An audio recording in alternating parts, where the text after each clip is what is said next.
connected them with our MCA and onboarding today. So That's awesome. mhm. Very cool. I love that. We're in the same place in my market centers right now, like end of month, right? All the fun stuff that we do. We're going to start in about 3 minutes. I want to give people time to jump into Zoom. Would love to hear just from you guys as we're getting ready to kick off. What has anybody like gone and put things into place from our last call, or does anybody have any questions since we were on here last week?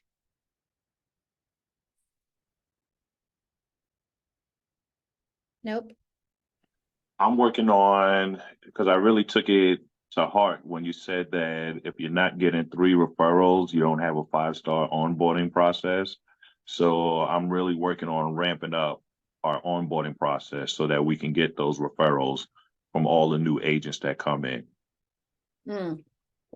So I've been discussing the voucher for the business cards, name tag, and things like that with our MCA and team leader.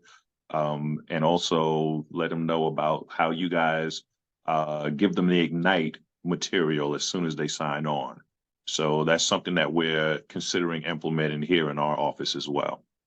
Yeah, it's awesome.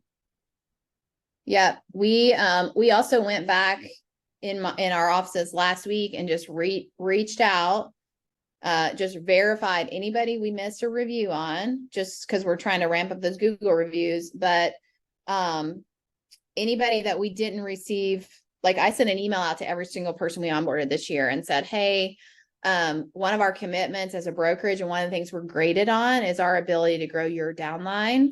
And so if you've not sponsored someone this year, we want to make sure that happens in the next 90 days, essentially. And I had a bunch of people reply back and ask to meet with me or talk to me about how to make that happen.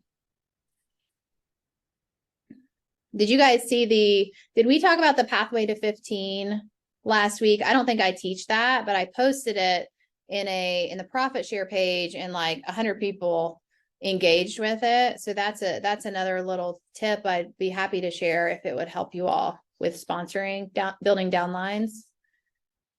We talk about like the 15 and the downline piece in the brokerage.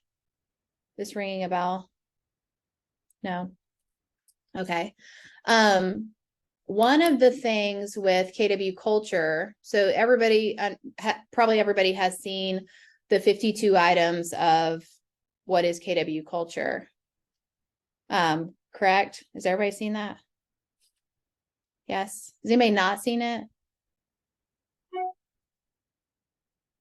We need more energy. Okay. There are 52 items Mo Anderson and I think Kay Evans put together. So we talk a lot about what great culture is. And the reality is sometimes it's hard to define. So we tell people it's hard to define, but it's something you feel. And the reality is we have a document that really specifies what our culture is. And it's interesting. We do a leadership advance with our teams. And the first time I did this, I started the leadership advance by us going through.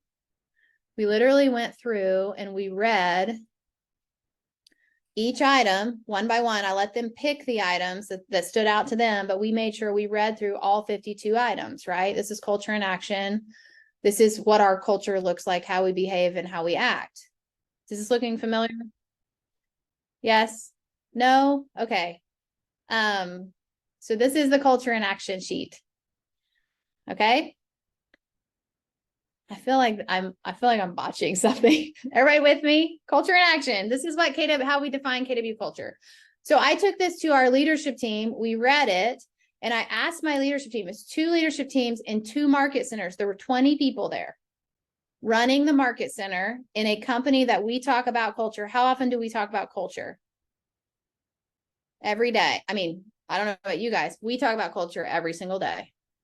And so we read it and I asked my leaders, how many of you guys have read through that completely since being at Keller Williams? Anybody want to guess how many? 0 people.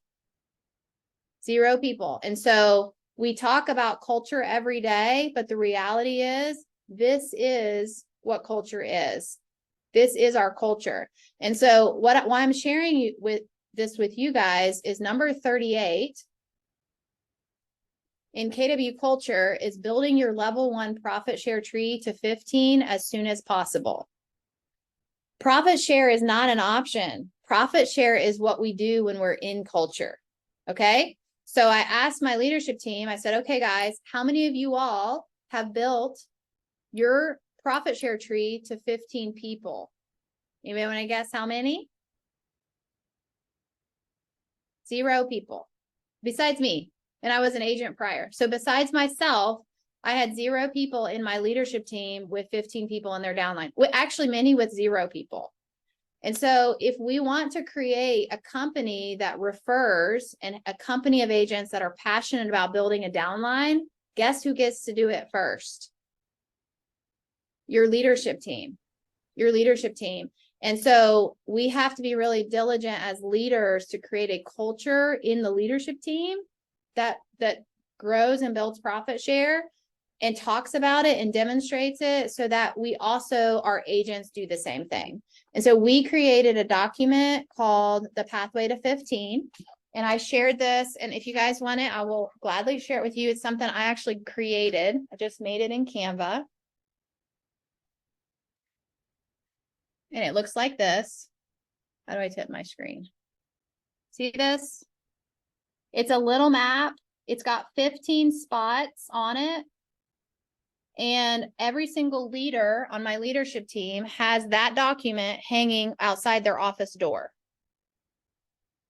So we have awareness and we can talk about as leaders the things that we're going to do to grow our downline and therefore help our agents do the same. Who has thoughts or questions from that?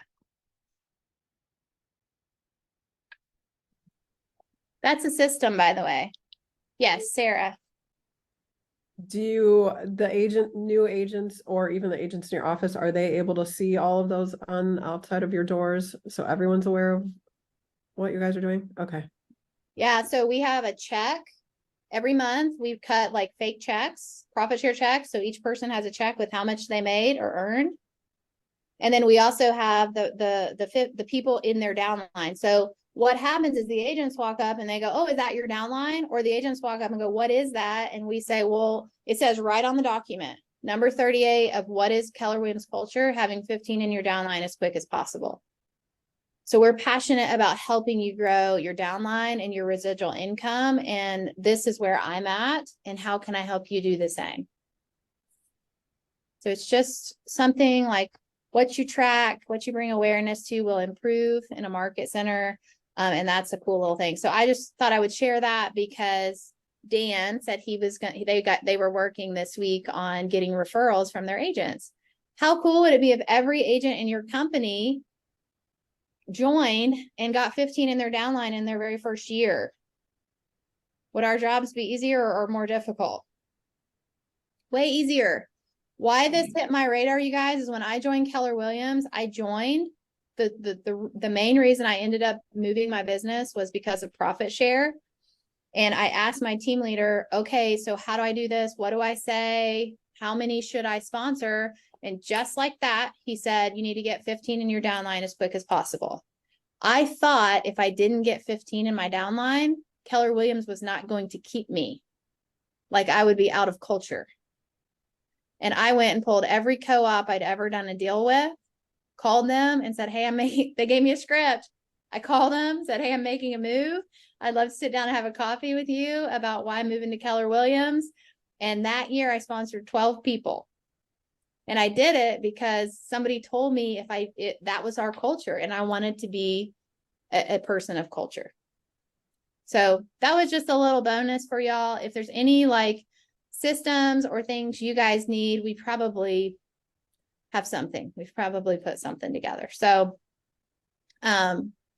I am going to share my screen. Anybody else want to share things you're working on or questions you have from our last session?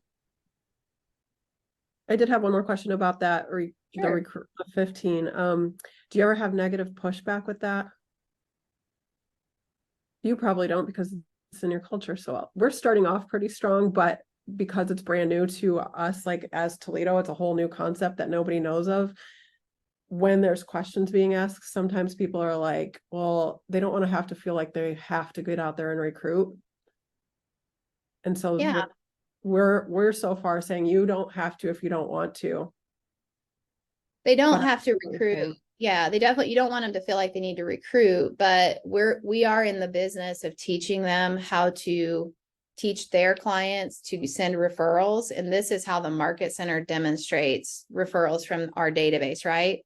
So for us, referrals looks like agents or future agents. So it's not always been easy for us, Sarah. The Market Center that I have in Cincinnati, the first 2 years we were open, the OP and team leader made a actual conscious decision to not talk about profit share because at that time, everybody felt like they were being recruited. That was pre-EXP era.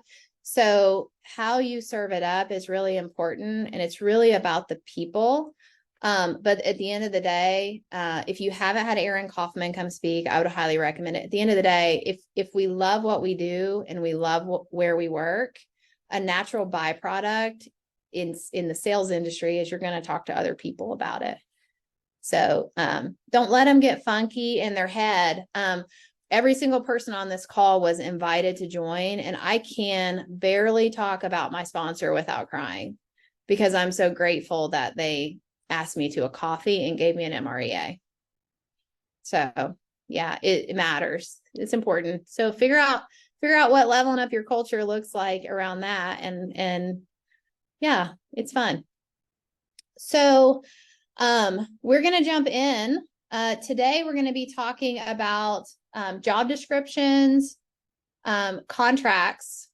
So I'm speaking more to contracts with inside your leadership team. Anybody in here have like agreements for people you hire, staff agreements or things like that?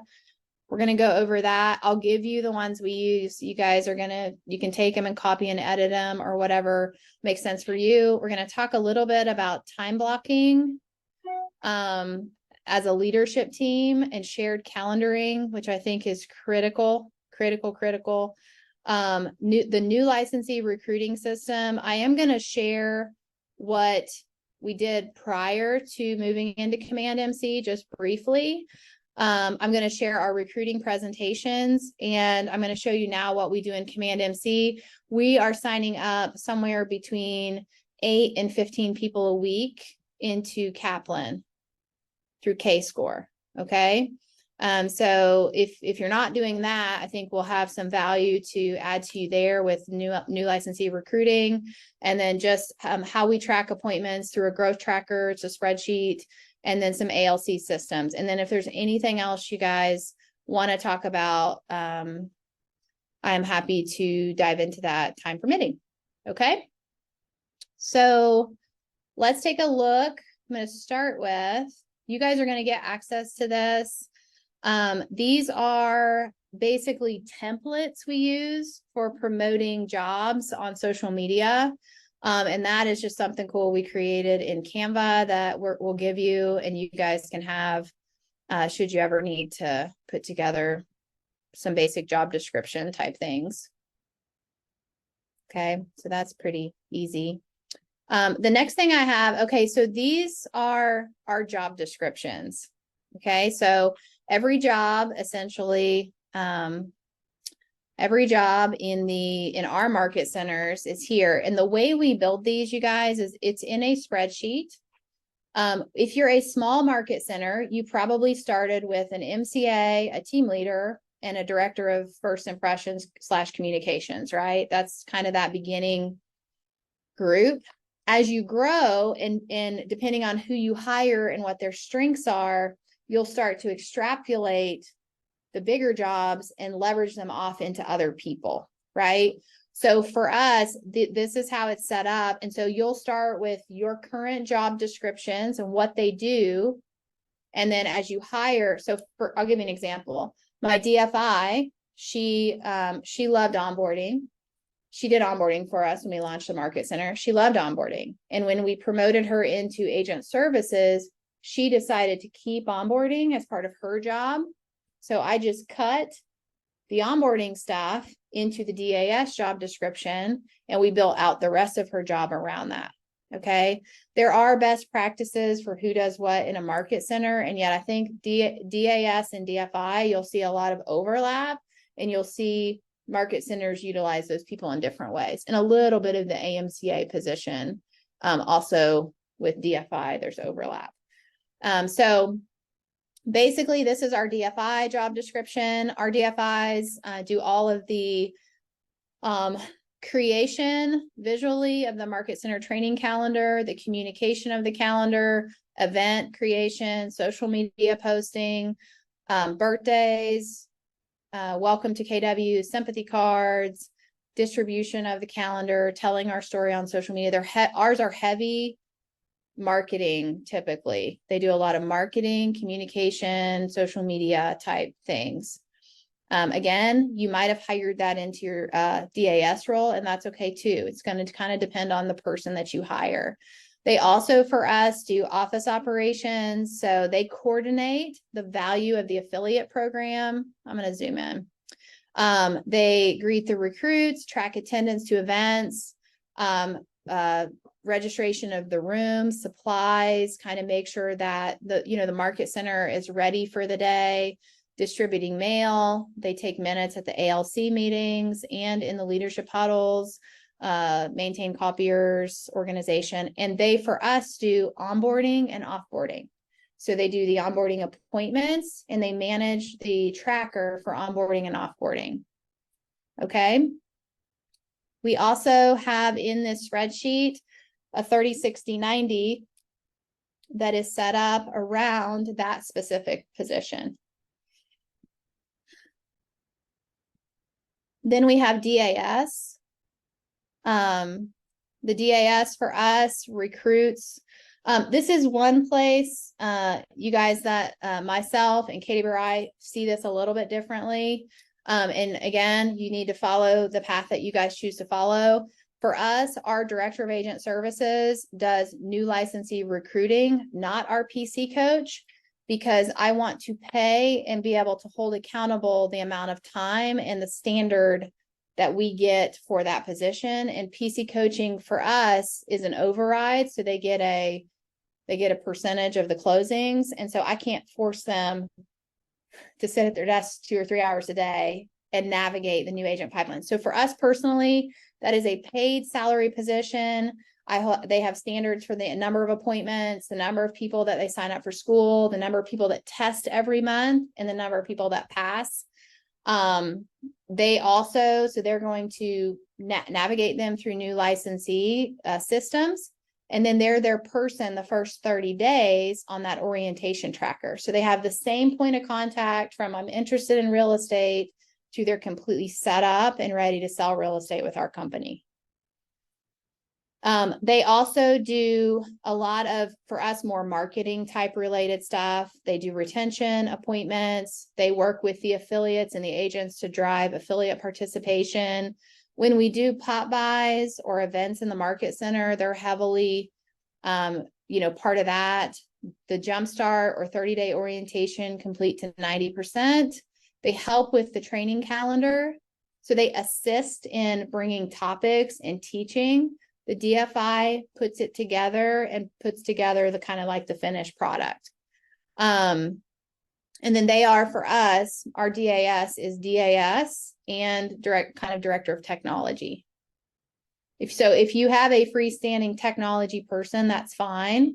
Totally a good option as well. But if you don't, you normally see that fall inside of the Director of Agent Services position.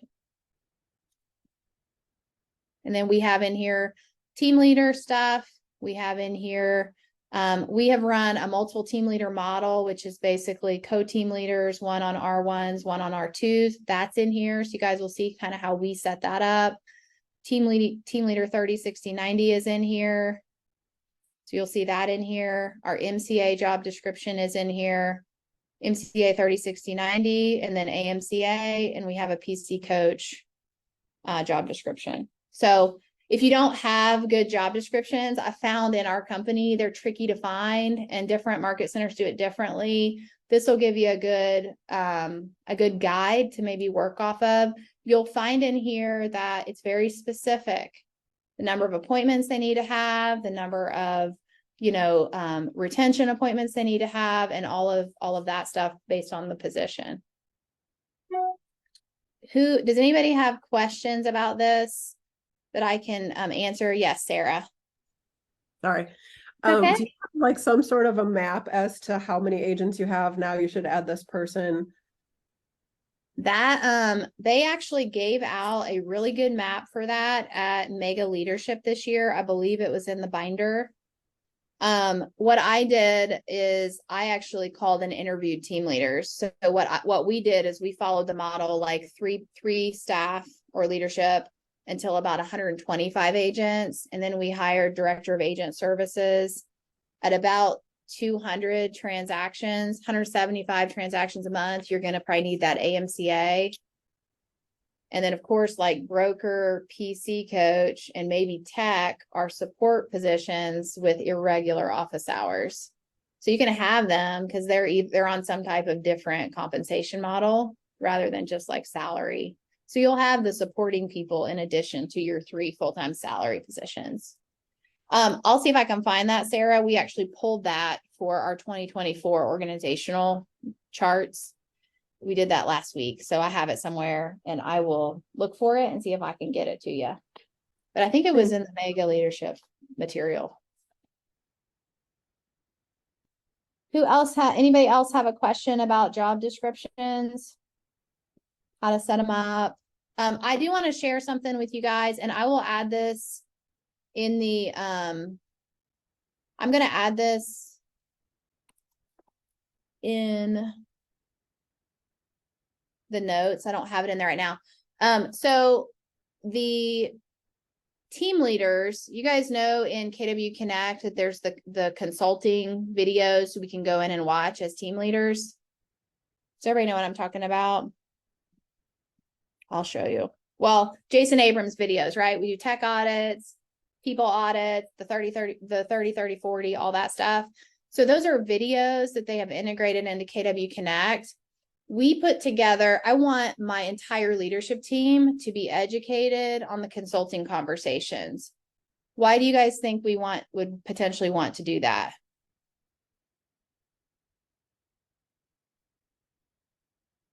Anybody want to guess? So everybody's on the same page? Yeah, and they're consulting conversations, and they actually recommend that you do them internally as well, right? So we're going to talk about the profit. We're going to talk about people. We're going to talk about tech. We're going to do all of that with our agents as well as in recruiting. So I want my entire team to be able to know what a 30-30-40 is. I want them to be able to talk about wealth. And so we went in, my cyberbacker Kent went in and he pulled every single video. We put it on a spreadsheet and we did a contest with our leadership team. It's 130 videos. Why I'm showing you this is my personal belief in moving forward. When we hire someone to our leadership team, they will be tasked with watching all of these videos in their first 90 days. And I'm just going to show it to you, and then we will add it to the notes. And I apologize, it looks a little crazy. You guys can see our contest. I gave away a 2-night stay at a cabin that my husband and I owned to the person that got through it the fastest. I wouldn't recommend going through the fastest. I would say everybody who gets it done gets entered into a drawing. So all of these videos are your consulting videos. Look at how many there are.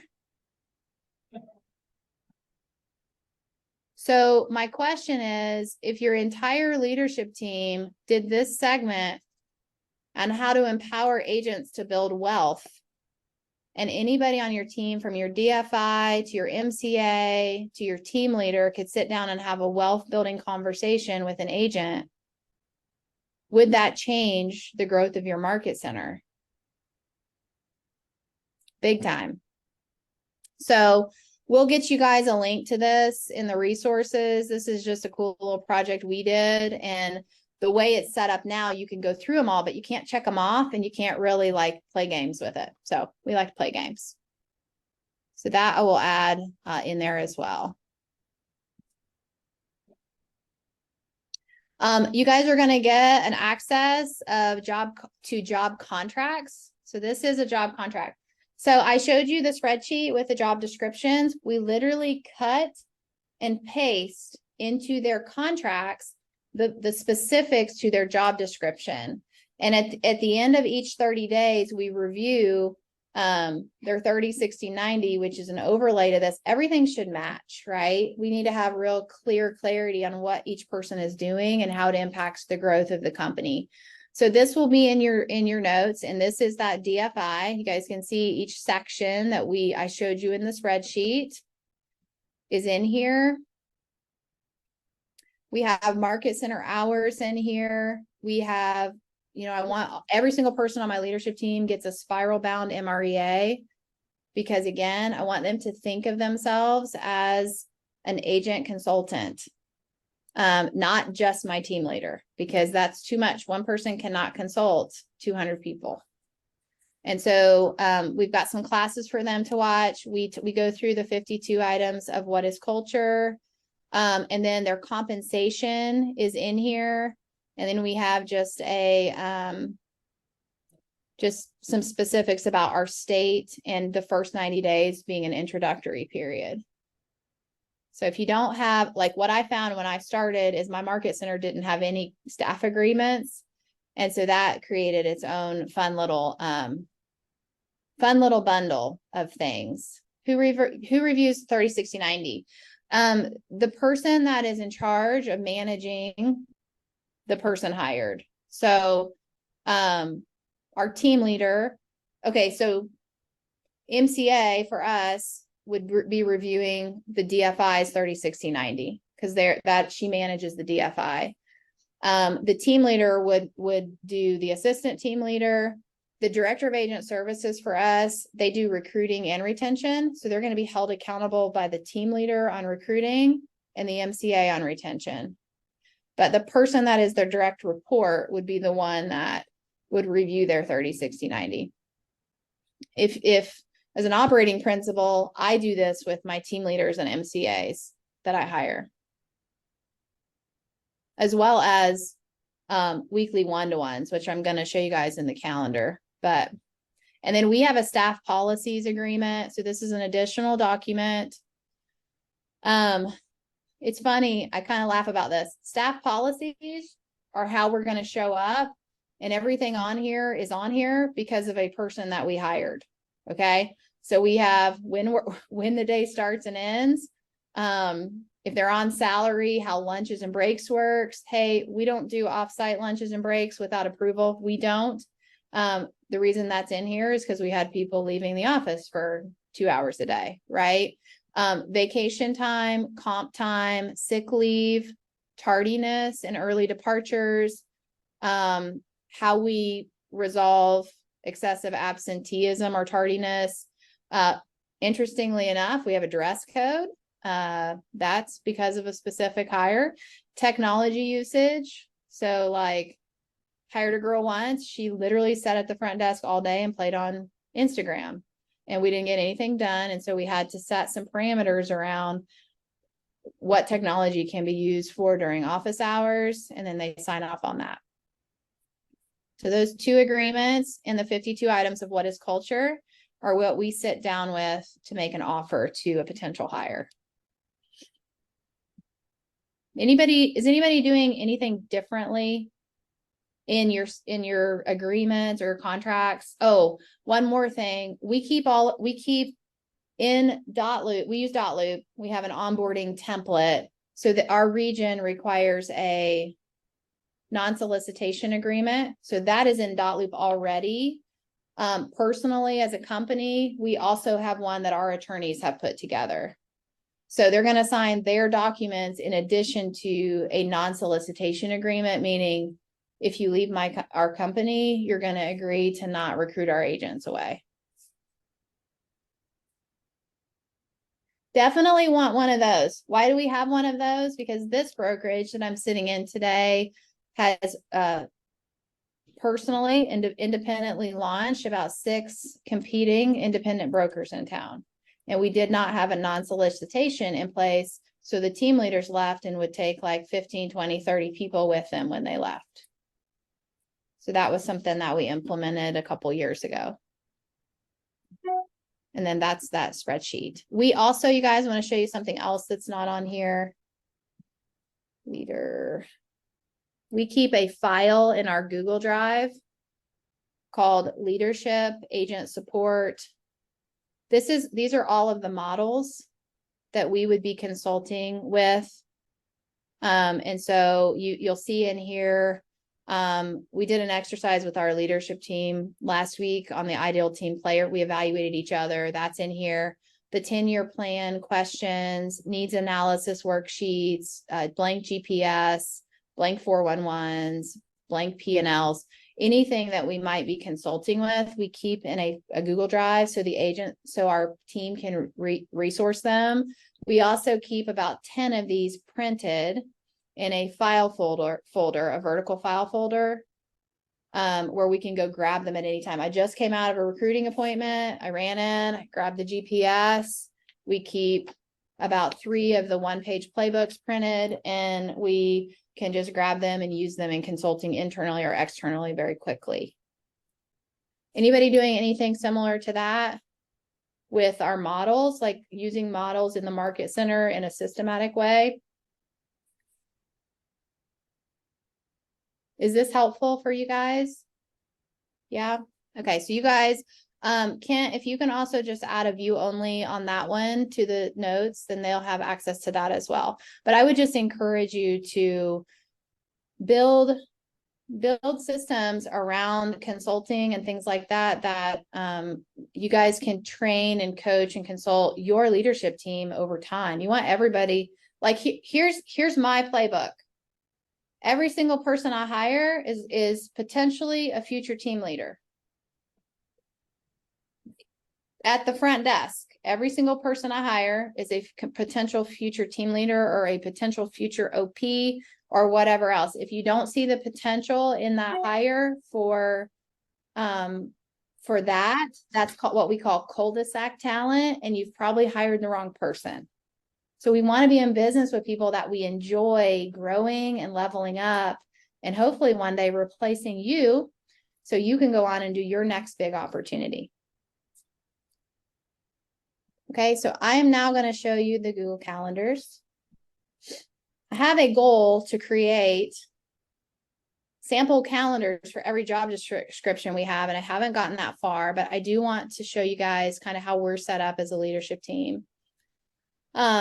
First of all, when someone onboards to our leadership team, before they even get access to their own KW email, we have shared everybody on our team's email or calendar to them and their calendar with everybody else. It's not an option. It's an accountability thing. And you guys can see here, I probably have 20 people that have access to my calendar at all times.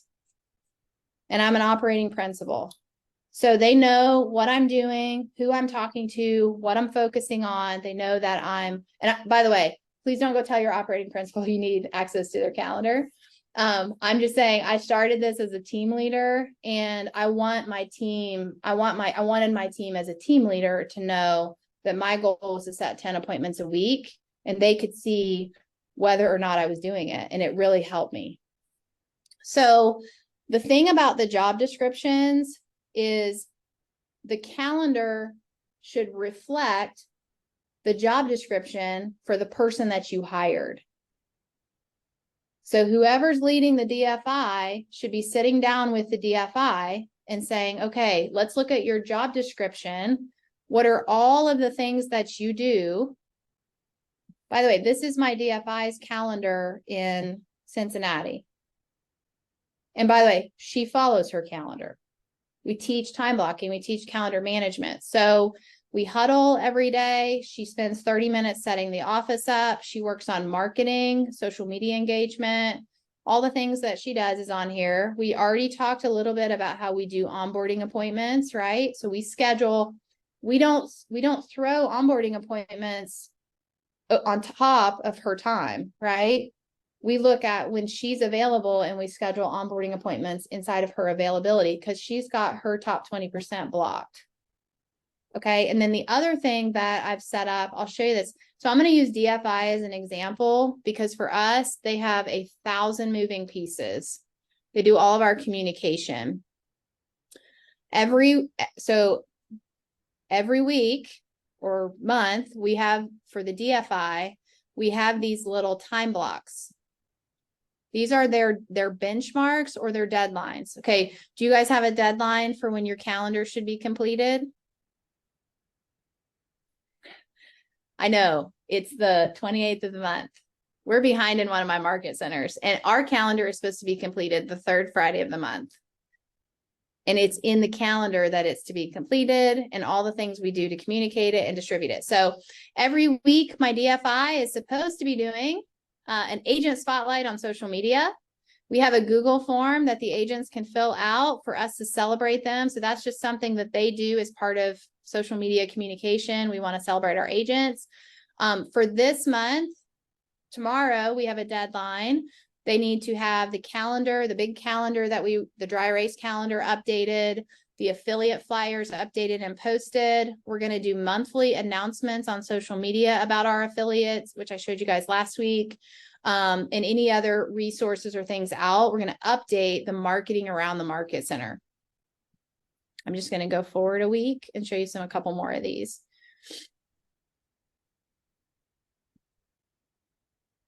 On the 9th of the month. What happens on the 9th of the month, guys?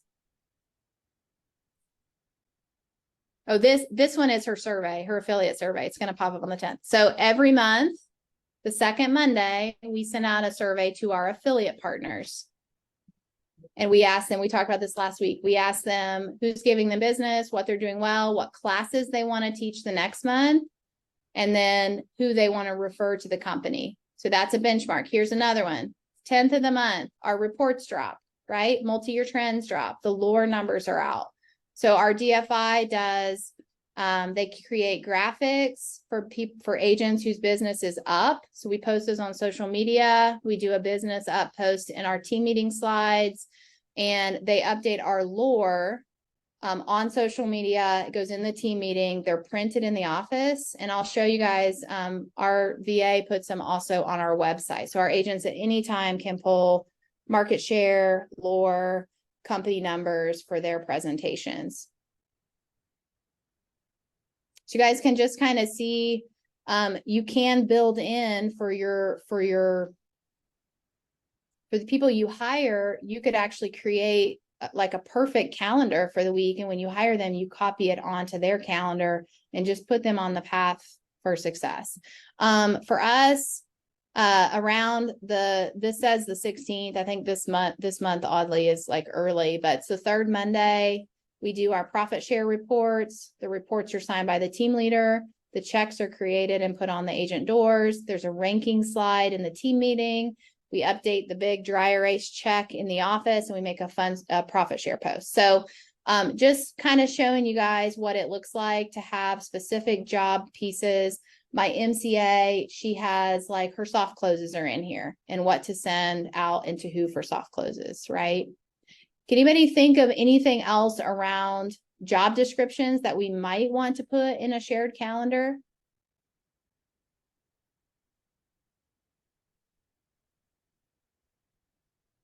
I'm going to show you guys how my one-to-ones are set up. So every week, I meet with my key leaders one-to-one. These are these yellow appointments. So if you guys look at this, you will see that my MCA's 411 is in the notes. My 411 is in the notes. And then we keep notes about what we want to talk about as a team. Okay, so anybody on here an MCA? Yes. Okay, anybody team leader? Yes, I see a team leader. What I've found, I'm wired, I'm the person that just throws stuff at people all day long. And there are things that are urgent and important, but there are also things that are urgent, or they're important, but they're non-urgent. So throughout the week, as things pop up for my one-to-ones that are not immediate, I make a list so that when I sit down with them, I can say, you know, I was thinking this week, one of the things I think we need to go over is this, because otherwise, I'm just gonna be honest, I forget. And I also forget what we talked about the week before. So we take notes and we talk through like what it is we're going to work on in the next week. And we're able to kind of like knock down dominoes, you know, chunk down things that we want to accomplish together. So one-to-ones with your leaders, every single person in your team should be having a one-to-one every single week with their direct leader or manager. And we also huddle every single day. Just like KW teaches the daily huddles, that's in there as well. For us, if you've not been to team leader boot camp, it's amazing. We've been doing this for years. Our team leader's goal is to hold 10 appointments a week. They have 10 blocks in their week set up. They have 10 blocks set up, essentially, that their job is to fill those blocks of time. Okay. All of our leaders are asked to have 5 retention appointments a week, 5 30-minute retention appointments a week. Retention appointments are not when an agent pops in the door and asks for help. A retention appointment is I called someone and said, hey, I'm calling to check in on you. I'd love to sit down and take a look at where your business is this quarter and talk about what we can do to help you grow in the next 90 days or whatever your script is. But that is that's us actively setting appointments with our agents. And the way retention appointments are set up for us, most of us do them on Friday. I'm going to try to find a week where I have a few of these. Basically, these blue ones are retention appointments. So I do them in blue personally. They are 30-minute blocks of time.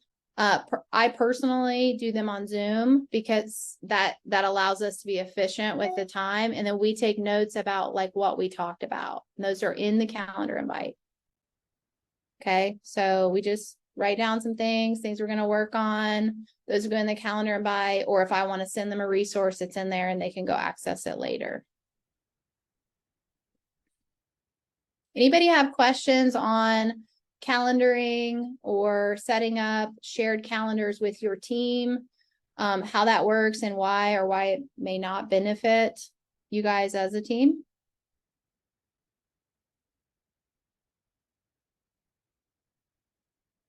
No? Okay. All right. Everybody sharing your calendars with each other? Yes. Cool. Good. Okay. There is a note in here. This is a new licensee system that we use to get like 25 to 50 people into career night each month.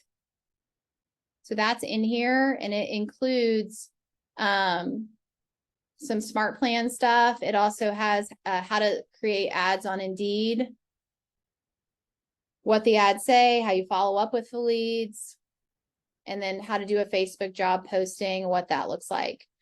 We currently use a company called Wright Brothers or Red Careers.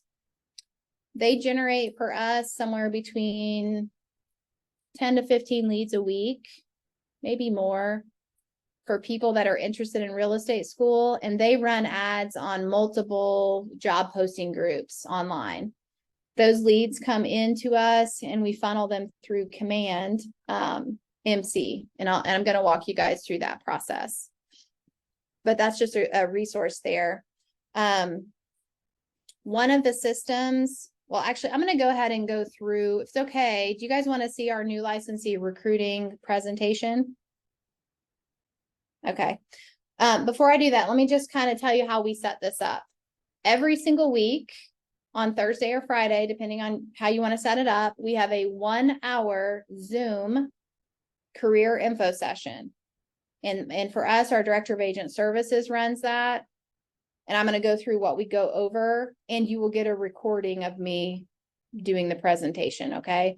But essentially, anybody that's interested in real estate school, go into one of those Friday info sessions, and they get on Zoom and they watch a 40-minute presentation. And at the end, we ask them if they'd like to sign up for school. If they do, we sign them up for school and we start smart plans and all the other stuff. If they cannot attend a daytime info session on Zoom, then they're invited to our career night that we hold once a month.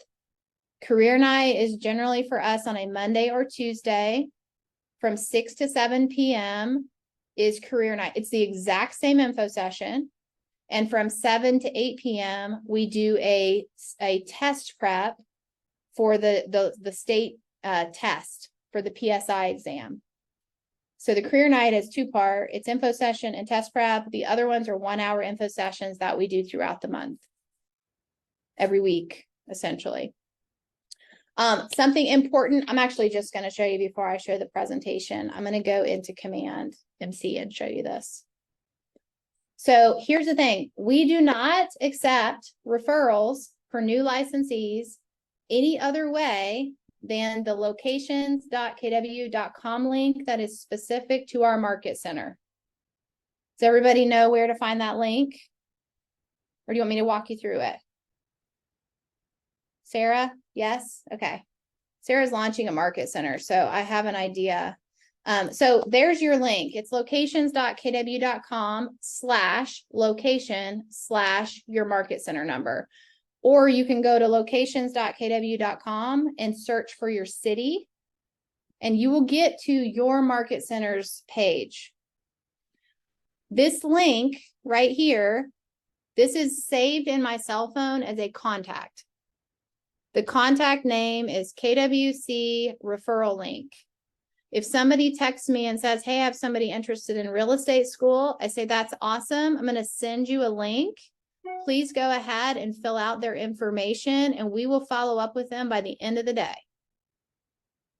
And we probably get somewhere between 3 and 5 referrals every single day from our agents for people that want to go to real estate school.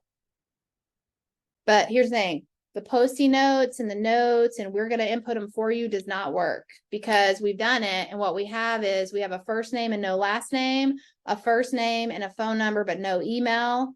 We don't know who the referring person is. And so by doing it this way, we get all the information and they drop into Command MC as a lead, right? So when someone fills out this page, they're going to land in Command MC.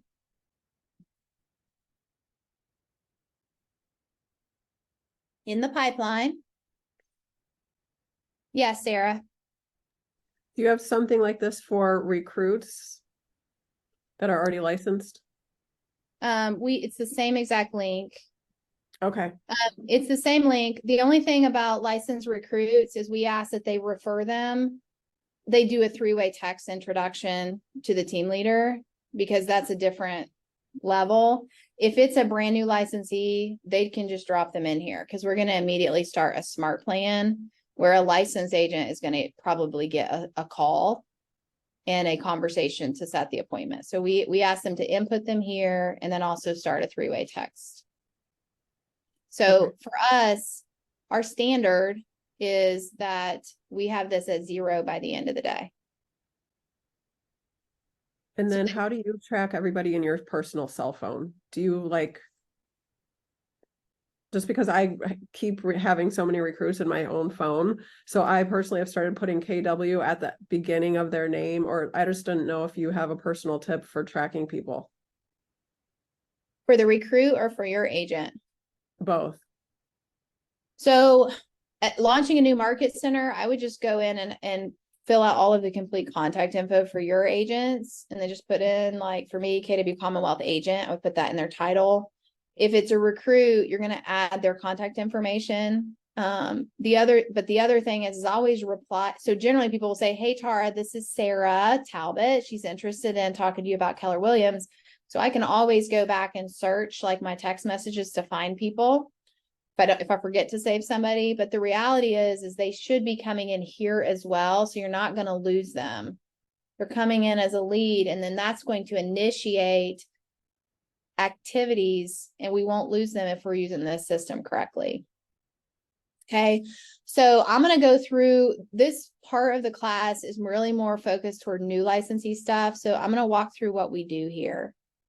In this market center, we inherited about 2,000 old leads that were in the old CRM. And so we put them all in here, and we've been doing multiple touches. So you'll see this, but essentially new lead comes in. So they come through locations.kw.com. You guys know they land in, okay, this one doesn't have a referring person. So let me just borrow this girl. They land in your recruit lead column. So I got a brand new lead. I'm coming in. I'm looking at it. The first thing we're going to do is we're going to open the lead, and we're going to check the notes to see if someone referred them. If they were referred by another agent, there will be a note here. At that point, you need to go in and add them as the referring agent. Okay. And you can put referring agents from anywhere in the country. When I do that, that person is going to start getting notifications every time they move through our pipeline. So you'll see this, Sarah, you're going to get emails when I start moving her. At this moment with Command MC, it does not it's not operating as a fully functioning CRM. So we immediately go into regular command. In our command account, we have a market center leadership team. Okay, so we have a market center leadership team. Everybody on my leadership team is in it, as well as our Teamridge team. So I get my lead. I'm going to open the lead. I'm going to basically copy. I'm going to go over and add them to command for this season of command. Very soon, we won't have to do this. But for this season of command, I'm going to go in. I'm going to add the lead. She's in here twice, so I have a duplicate. We're going to immediately start her on a smart plan. So we go in, and Kent, why don't we go ahead and share all of our smart plans with these guys? So if they want to duplicate them, they can. We have a Wright Brothers smart plan that we turn on, and it immediately sends a text and an email and invites them to our career info session at the end of the week. Right out of the gate. And as soon as they respond, they get added to the Google Calendar invite for the info session, and we move them to appointment. The first block in appointment is for our zeros that are confirmed to attend a career night or info session. Once we have the info session, if they've attended, we then move that lead into the attended column. So if you guys are kind of tracking this with me, right now, my CRM is showing that I had 375 people agree to attend an info session that probably didn't show up. And that happens. You'll have 50 people say they're coming to career night and 10 will show up. That's okay. I'm just going to go back to these guys and say, hey, you confirmed to attend and we haven't seen you. Would you like to jump into our next meeting coming up? Right? So that's just, they're at a different spot in the pipeline. If they attend the info session, which I'm going to go through my slides, the most logical next step is to sign up for school. If they do, they get moved into Cultivate for us. And the very first column of Cultivate is they signed up for Kaplan. And when they do that, they're triggered on a smart plan. It's a 6-month smart plan that kind of keeps them on track to make sure they complete the classes in the time allowed. Right now, we have 435 people in school.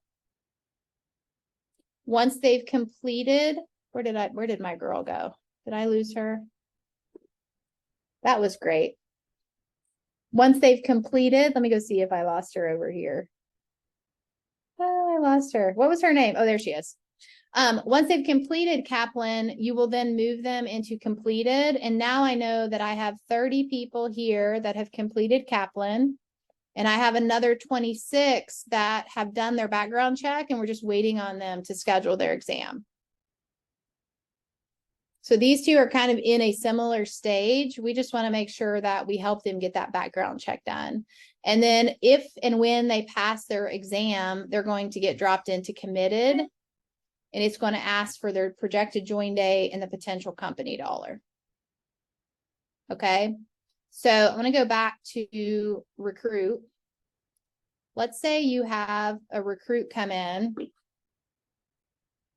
That's my Wi-Fi doing that. Where did she go? Oh, there she is. Let's say you have a recruit come in and they don't, you put them on the first smart plan and they don't reply. So you put them on the smart plan. They start here. We put them on the smart plan, the very first smart plan. We drop them into scheduling appointment. They respond or don't respond. So I have 6 people right here that we've asked to meet. They haven't responded. We will then put them into a second touch smart plan. The second touch smart plan says, hey, we've attempted to reach out to you multiple times. Are you interested in real estate? If you are, please respond yes. And I put in parentheses, interested, or no, please remove me from future communication. If we don't get a response on that one, we're going to put them into a last call smart plan that literally says, this is your final call. We've attempted to reach you multiple times to talk about how amazing a career in real estate would be. And if you're not interested, please respond no. Otherwise, we're going to cease communication, essentially. It's just a little smart plan. And at this point, if they don't respond, we archive them. We remove them from the pipeline, but they stay in recruit management. Does that make sense?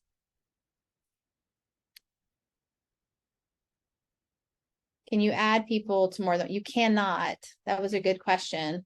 Yeah, you cannot add people to more than one team. So if they are, we've had some challenges with this with like our PC coach, because they have a pro coach account, and then they also have the leadership team. They just have to have a second login, essentially. I'm going to take Sarah back out of this. So the other thing is, I want to just add here, once they attend a career info session, you're going to actually go in and you're going to put in that they held an appointment. It's a value presentation, their projected join date, and all of that stuff. So we kind of have a gauge on when we believe they'll be joining the company. And the referring person are going to get notices on all this stuff. So we have smart plans to get them from lead to appointment. We have a 6-month K-Score smart plan to help, it gives them all the information to sign up. It has the promo code. It does touches, a couple touches in the first 2 months, and then like a monthly touch. So there's multiple different types of smart plans that run throughout this for new licensees. And, you know, for us, the goal is to hire 8 or more new licensees a month. And so we're constantly looking at getting people in school and tracking those conversion numbers. Anybody have questions on this before I show you our presentation?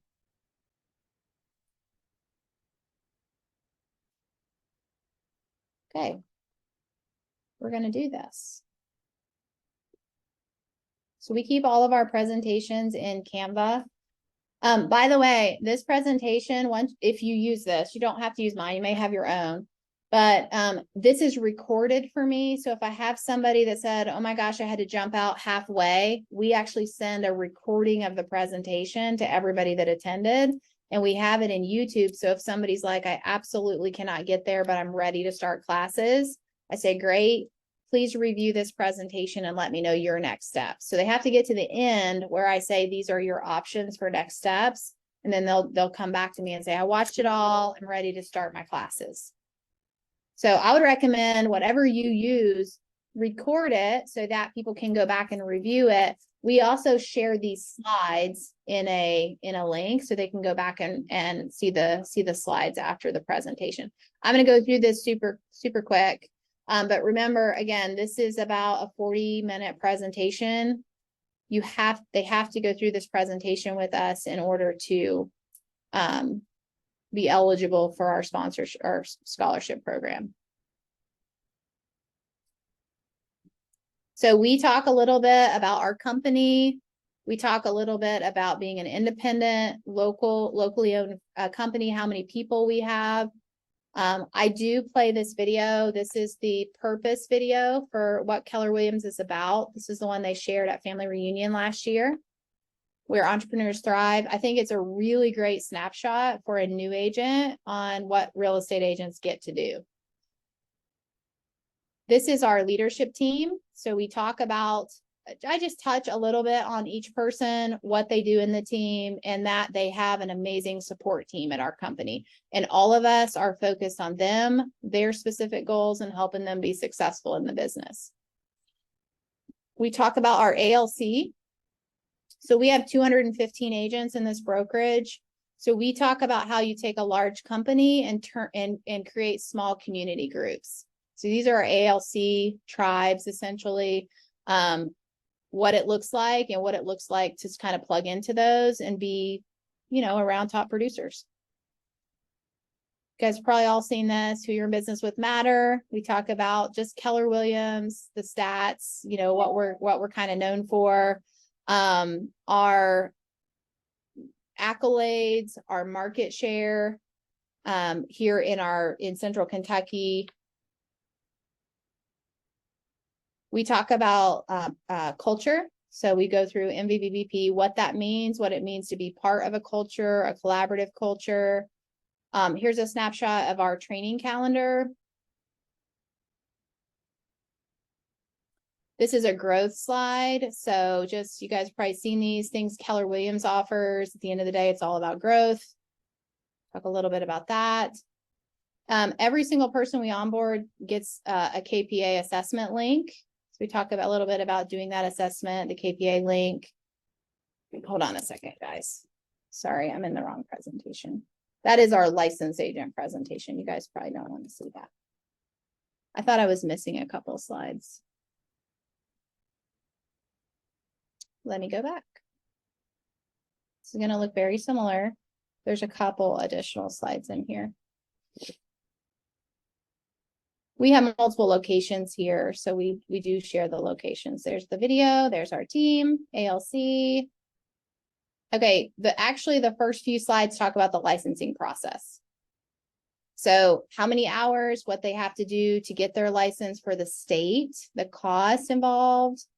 I talk a little bit about, we say, hey, if at the end of this presentation, and believe KW is the right fit for you, we would love to sponsor your classes. And we'll talk about that process. The cost for E&O insurance, joining a license application, and MLS dues. We do have a referral brokerage, so they have the option with us to put their license in the referral brokerage until they've saved up enough money to pay their MLS dues, or they can find a transaction, partner with an agent in the brokerage, split the deal, and take that commission and go pay for MLS dues.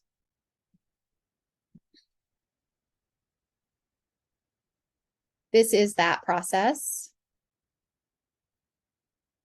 and the cost involved.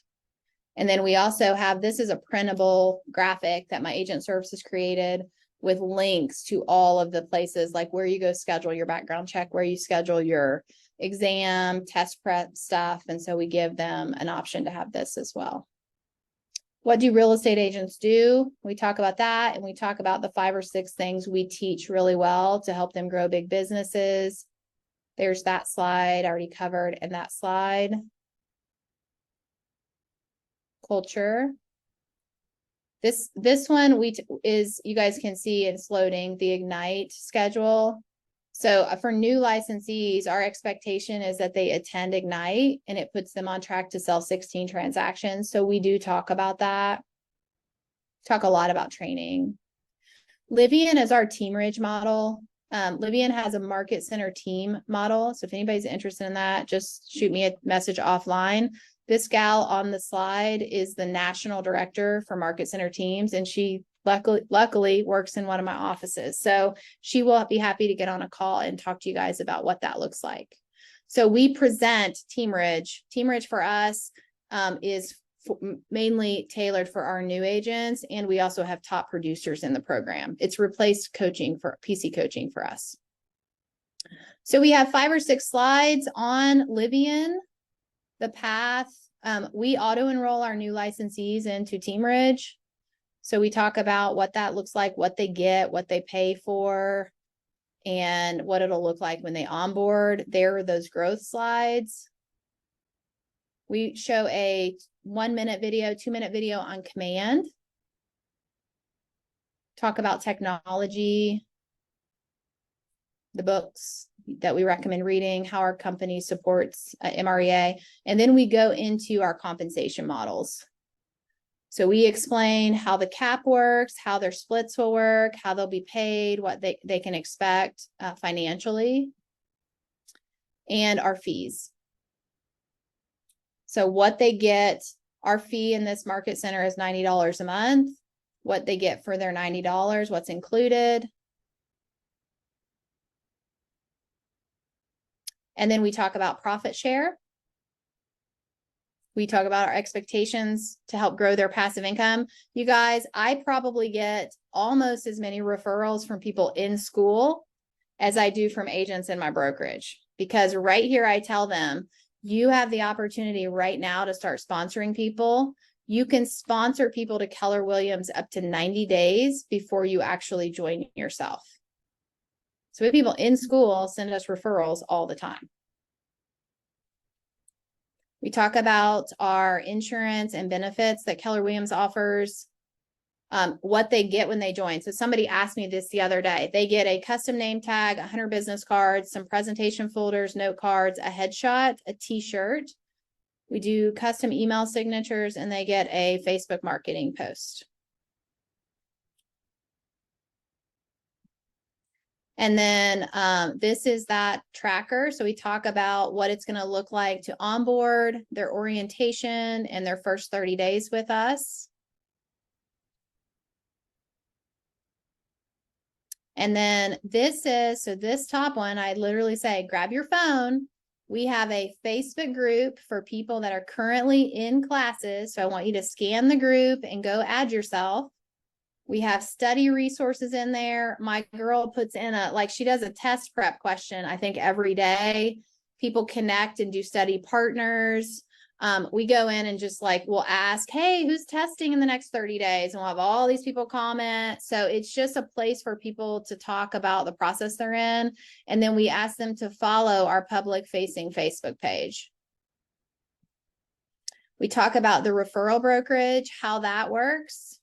So hey, if you go down this path and life happens and you've got to relocate to Florida, you have a pretty cool opportunity to keep your license and referral status with us and continue to be able to receive commissions really for the rest of your life. And so this will never basically be a waste of time for you. And then we get to the last slide and we talk next steps. So what are your next steps? I have them text me. Grab your phone. Okay, so first of all, we're on Zoom. When you start the Zoom, you want to make sure each person, their name is their first and last name. So I always say hey, please make sure your name is the name that we can see displayed. We screenshot that so we kind of know who's in the room. And then I say, hey, there are 14 people in the room. So I need to look down in the next 5 minutes and have 14 text messages. Every single person, grab your phone, text me. I'm ready to start my classes. You know what? It's not the right time for me. I'm already in school and I'm getting ready to test. Wherever you're at, we just need to know where you're at and how we can best support you. And then the phone starts blowing up. And that actually becomes the next steps that we do in Command MC with signing them up for Kaplan, starting smart plans, and navigating who attended and who didn't attend. What questions do you guys have? Any questions about the presentation? Or is anybody doing something like this, or is there something that you're doing differently that would be helpful for the folks on the call today? You guys will get a template for this, so you can modify it. Yeah, Trisha, was that what you were gonna ask? We're in the process of making ours, so this would be great. Thank you. Yeah, so you'll get that template in Canva and you can just do what you want to do with it. It's all in there. Nobody's doing anything different? No? Okay. I'm glad you guys are here. We'll get some new systems in place. Kent, if you can update the info session recording just to make sure that we have like our most recent like version of that in there, that would be awesome. Okay, this is just a resource. This is some cool, this is a drip campaign. These are graphics that I put into a drip campaign for follow-up with top producers. So somebody asked about follow-up. New licensees, you're going to put in that process, but if they're a producer and you want to provide resources outside of inviting them to classes and stuff, there's 15 graphics in here that just walk through, like this one I created, how to build a real estate team. We teach this, and that is actually one of the big things people come to Keller Williams for. We have all of these resources, right? We all have access to that.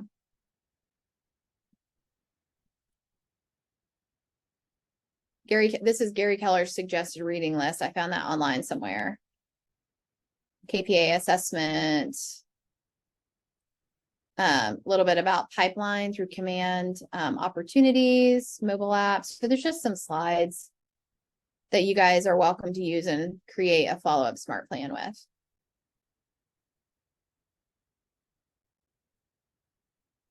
So I'm going to show you guys this tracker. We're moving away from this with Command MC, but there's one thing I really like about it right now that is why we haven't moved away from it. So this is a tracker that we use for recruiting. And I'm going to go back just a little bit. So this is when I was a team leader. Basically every single person that we scheduled an appointment with, whether they kept it or held or didn't show up, we put their name in the spreadsheet. And so every month we tracked who we were meeting with. And once they arrived, we marked held. And if they were an R2, they got a point. And if it was their first time, they got a point. If they signed, we would mark it, and then you would allocate how much company dollar would be coming with that person. Okay. What this did for us is it allows us to tally up. If you have a recruiting team, it allows you to tally up as a recruiting team. So in this month, this is something we report to our region.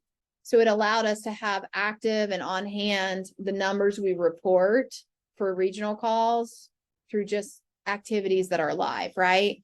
So we had, it looks like 53 appointments. Actually, it looks like we did 61 with our R zeros. We hired, we did 8 R2 appointments. We grossed 11 R1s, 1 R2. We netted 6. And there was our commitment to gross and net. So you guys can kind of see why I liked doing it this way. And so we did this every month. What happens is over time, when your pipeline starts to dwindle, you can go back into previous months, and I can look and I can call these 5 people and I can say, hey, you scheduled an appointment with me and it looks like we ended up rescheduling. I'd love to get you back on my calendar. This is just data to use in the future. And also, you guys, I stepped into a market center behind a team leader that did not use any type of system. He had one spreadsheet with one list of names. Actually, it might be this one. This is what it looked like when I started. That was every single person that I met with in my first month. He didn't have a good system. And so if you're in a market center that changes team leaders. Anybody ever been in a market center that changes team leaders? It happens all the time, unfortunately. The reality is the first thing they want to do is call every agent that had met with the company and not joined, like the previous team leader's pipeline. And so if we don't have that somewhere, we can't give that team leader a pipeline. So you need to make sure whatever system, whether you move all of this into Command MC or you use a spreadsheet, you have access. I can go back to 2019 and see every single person we spoke to every single month that agreed to an appointment and either held or canceled the appointment. So you guys will get, this is actually our live one. So you'll get a view link for these. Just make a copy of it and then make your own version if you choose to use it. So are you putting those here and then again in Command MC as well? Yeah, so that's kind of our dilemma right now. That's a great question. We just moved to Command MC in the last 6 months. So they're also logging appointments in Command MC. We're not doing a great job of logging the appointment yet there. Like we're moving them through the phases. I think eventually this will go away for us. Eventually, I'm kind of attached to it because you guys can see there are hundreds of people in our market that we can go back. There are times when the pipeline's slow and I just go back and start calling people because I've met with them 2 years ago or COVID hit. And so this is a really, really, really valuable thing we have where we can see for the last 4 years, every person who's agreed to meet with us. And I'll be honest, I coach market centers, right? I'm a MAPS coach. All of them do a little bit different, but you gotta do something. You gotta have something where you can see who you all have met with. When I started in the team leader role, I called every single person that had met with the former team leader and not joined. I called every single person that joined our company and had left. And I called all of our top agents, but I called the people that had agreed, everybody we met with and didn't join, and really got 5 or 6 specific stories, most of which were not true. Hey, I want to join Keller Williams, but I don't want to be in an office from 9 to 5 every day. And I'm like, well, that's cool. I wouldn't either if I was an agent. But see, the person before me wasn't using a presentation. And so they weren't really getting a true story. He was talking a lot about technology. They didn't really understand who Keller Williams was. And so that allowed me to get the objections. And so I hired a videographer. I went inside of our company and I found the objection handlers. I'll give you an example. I had a group that said, I don't want to join Keller Williams because only new agents join your company. I had a group that said, I don't want to join Keller Williams because you have new agent training. You don't have new agent training. So complete opposite sides of the story. So I went into my company and I found a guy that we hired as a brand new agent, and he had grown his business. He was a capper within, a year and a half. And I interviewed him. And when I would meet with someone and they would say, I don't want to join Keller Williams, you don't have any new agent training. I was like, can I share with you Brett's story? Because he's grown an amazing business here. And one of the reasons why is he loves our new agent training. So we had 10 short videos created that ultimately were objection handlers to the people we had met with and not hired. And that's how we started changing our story based on like the false stories in the market. We have also used, oh, this is something new. Did I show you guys this lead generation activity worksheet we put together? Did I show you this last week? No? Okay, I'm gonna do it over here. So we just created this. There are 100 different ways to track activities with recruiting. We basically built a GPS for our team. And we took the GPS and we created a daily activity tracker based on our strategies. And it encompasses heat seekers, R1s, R2s, R0s, and the retention calls for our recruiting team, because I want them to get referrals internally. And so the front side of it is the activities. And remember, each person on my team knows their focus. So I have an R2 recruiter, I have an R1 and R0 recruiter. We all do retention calls. So, this sheet you guys will have access to. We also have included a 15th protocol at the bottom. And the back of the sheet is the actual activity tracker. So dials, contacts made, appointments set, appointments held, what's their pipeline ranking? Did we make an offer and did we invite them to like a class, right? So this is all editable. You guys all have access to it. All of my recruiters carry these in their, let me show you what we carry.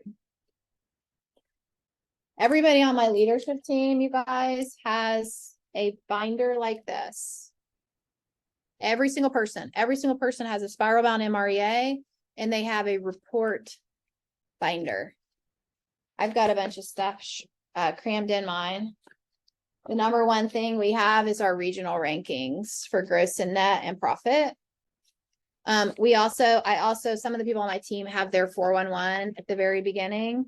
We all carry our multi-year trends.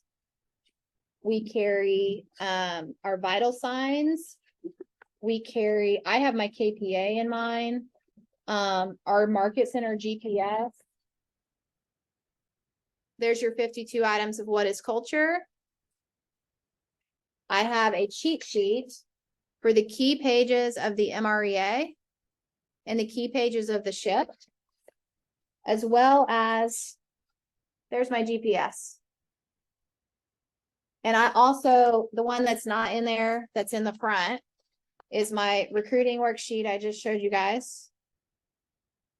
And I have a closed production. I pull this every month. Closed production year to date will tell you how many agents in your market center have not written a piece of business year to date. If you're not pulling this as a leadership team and like calling them every month and finding ways to plug them into something, you will lose them. I mean, I'm sorry, I shouldn't say you'll lose them.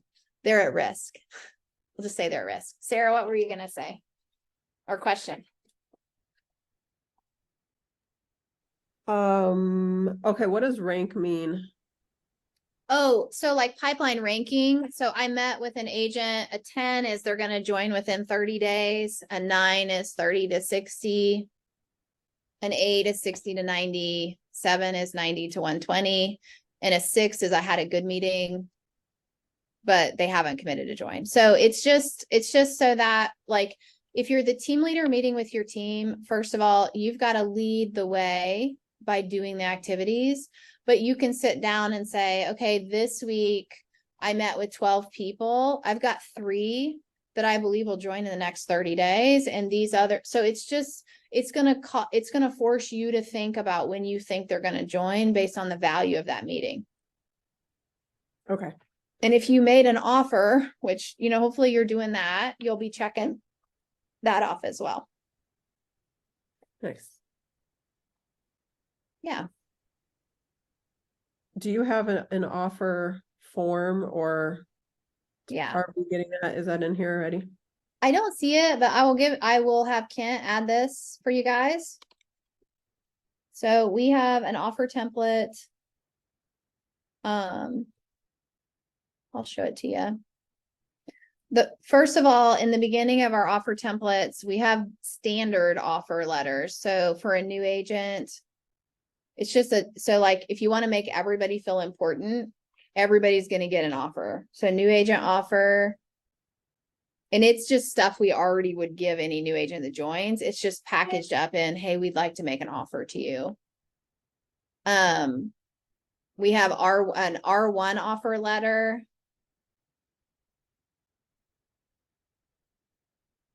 So this R1 offer letter, you guys can see here, it offers 90 days of deferred company dollar.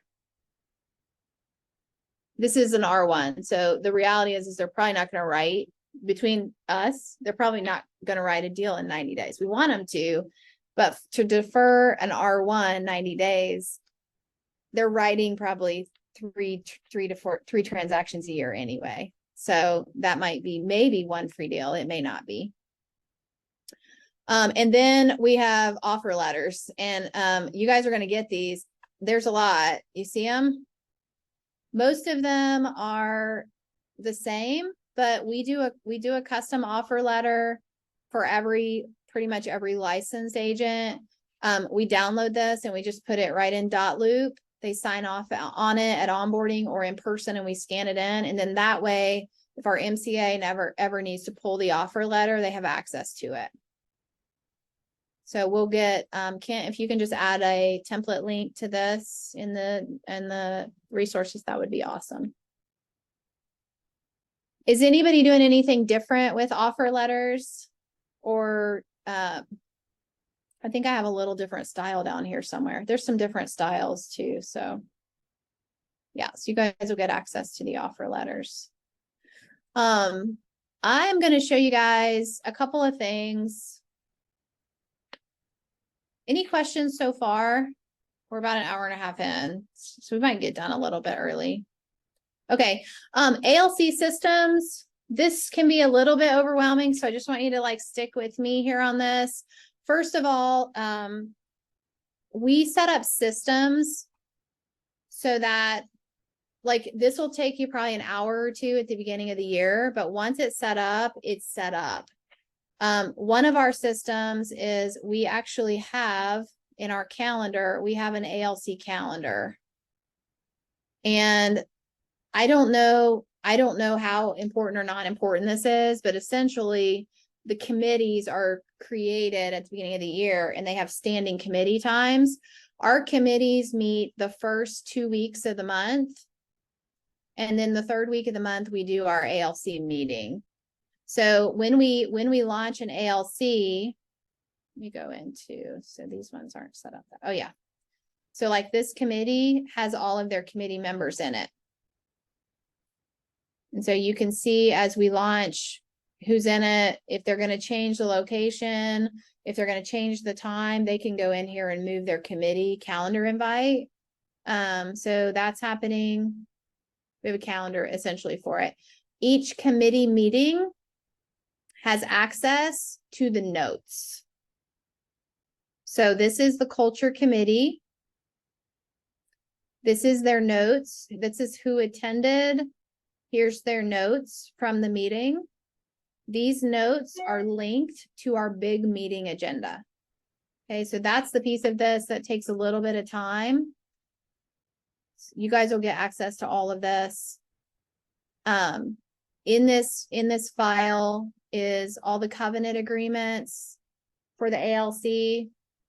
There's also an ALC clinic, a guide, and then we have an accountability spreadsheet. We actually didn't use it this year. We used it last year. Based on their covenant, there were specific things they should be doing. And so each meeting, we would start the meeting and talk through, hey, so did you teach a class this month? Are you at the meeting? How many people were in your committee? How many people in your downline? And we would go through and track kind of what that looked like. Just a little accountability for them. So that's in here if you want to do that.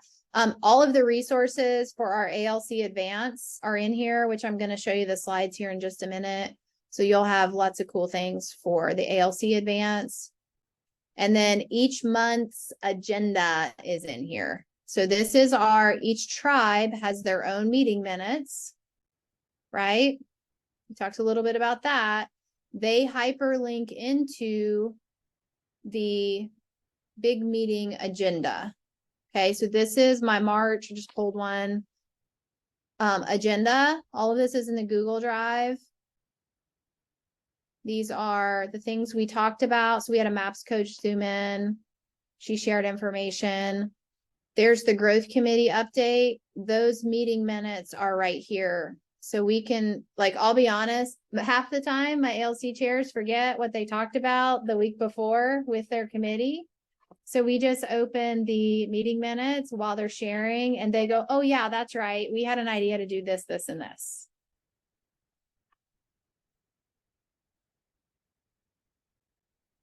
And so each kind of tribe has their minutes. Each one has their updates. If you guys are voting on anything, you need to document that. Some things have to be shared with the region. These meeting minutes get posted in our closed Facebook group. We're supposed to share our meeting minutes, right, with our company. So that's in there as well. So you guys will have access to all of these. And then we do an ALC advance each year, which I'm going to go through the slides for this. So just to kind of preface this, you guys, in the past, every year we have invited the top 20% to a Q4 celebration.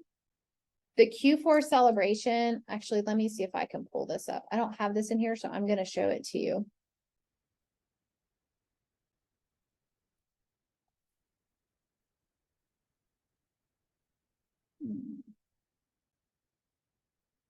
Top 20%. Let's see if I can find this real quick. Okay, so this is an example of last year's. So top 20%, we invite them in. We generally will give them each a book. We give them lunch. Last year we showed them the Where the Entrepreneurs Thrive video. We celebrated the top 20%, who they were. We asked them, how do we create the best value in the city for top real estate agents? So it's kind of a mastermind with top producers. We showed the opportunity map video. We use this video all the time, but our goal is to create opportunity for our top people. This is the vision of our company. 10, 115, 1M, 1B, 10 millionaires, 115 cappers, $1 million in profit shared back to our agents, and $1 billion in sales volume. And so we just highlight, what does it look like for our company to create 10 millionaires or 10 icon agents? What is an icon? What does it look like to be developed in that way?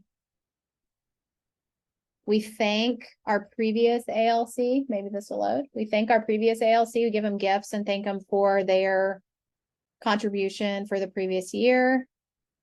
We actually zoomed in last year a business growth advisor and had her talk about coaching and just leveling up your business and what that looks like. Then we shared with them who we are and what we all do as a leadership team to help them grow. So I consult the top 10% and I focus on business, wealth, mindset, and goals. My team leader focuses on the top 20%, my co-team leader, my MCA, and then our DFI at the time, what they all focus on for business consulting. And then we played a video I just found on YouTube about what is the Associate Leadership Council? What is the ALC opportunity? A lot of people, if they're new to Keller Williams specifically, they don't even really know what it is or why they would want to be a part of it. So we talk about the opportunity, and then we just do thoughts and ahas. This is about an 1.5-hour event. And then we do a save the date for the ALC clinic. And we had a sponsor for lunch. So that is what we've done in the previous years. And then we invite anybody who wants to come to ALC clinic to come. And if they're interested from there, we go ahead and navigate, moving forward one-to-ones on ALC opportunity. This year, we're doing it a little different. We're going to hand select a small group. We want to really bring the swagger back to the ALC opportunity. So we're not even going to open it up and offer it to the whole company. It's going to be literally like a tap on the shoulder opportunity. So does anybody want that presentation? I can add that to the notes. Yes. If you don't mind to do a template for that one, that would be awesome. I also have in here, you guys, so once we select our ALC, we do an ALC advance with just that group. So that's normally it's 2 half days. So one day we just go have fun. We've done like breakout games, we do dinner, we do lots of fun things that way. And then we spend a good half or 3/4 day like talking about our year. And so our ALC advance, we have a break the ice.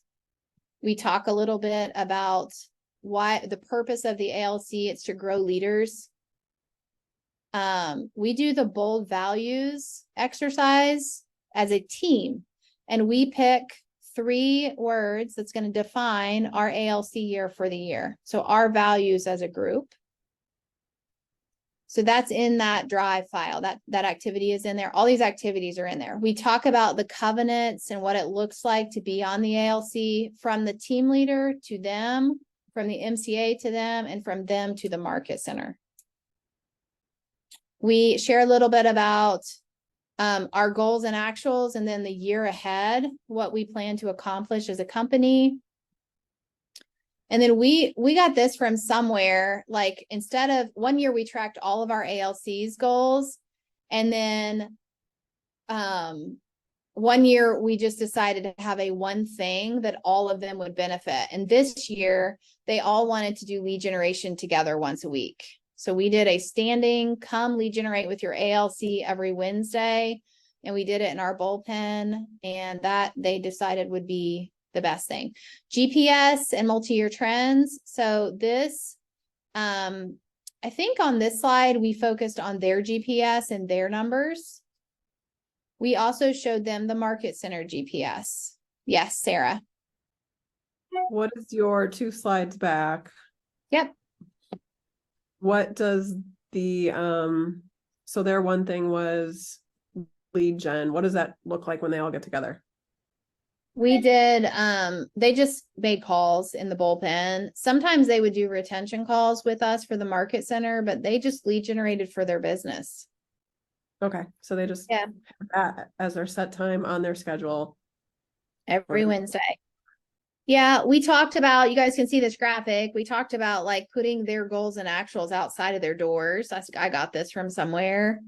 And we just talked about collectively, like, what is one thing if we all did it? Is it buying an investment property this year? Is it like, we gave them tons of ideas, and they said, if we all lead generated together, we could all accomplish the goals that we've set. It was the lead domino, I guess. We talked about vital signs a little bit with the market center, and then this should look familiar. This is that pathway to 15.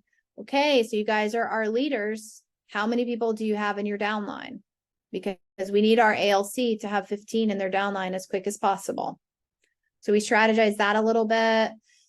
We talked about all of the different committees. I'm very passionate about them being passionate about the committee that they're leading.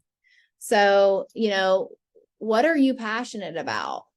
Like because if they're not passionate about a committee, they're going to have a hard time getting a group of 10 people to meet with them every month and create community with them.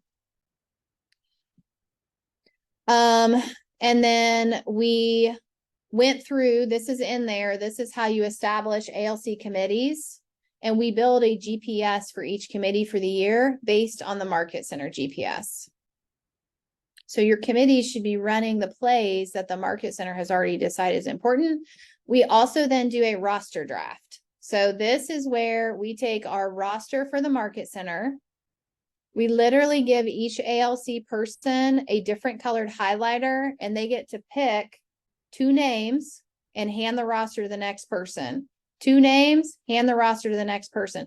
They're literally drafting the entire market center to be invited to be on an ALC committee. And we do an ALC fair like the next week. So we do a big like tables and giveaways and stuff.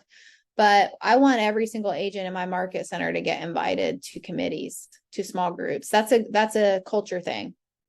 It creates community. And then we save the date. So we look at for the whole year, what day and time do we want to do our ALC meetings? What day are they going to do their committee meetings? And then we just kind of do a wrap up. This was last year's. We tweak it a little bit each year. But a lot of market centers do ALC retreats or advances just to get like their group, together. I have in here, you guys, I've already shown you these leadership tools, but I am going to show you real quick. Does anybody have questions on ALC stuff before I share our leadership advanced slides?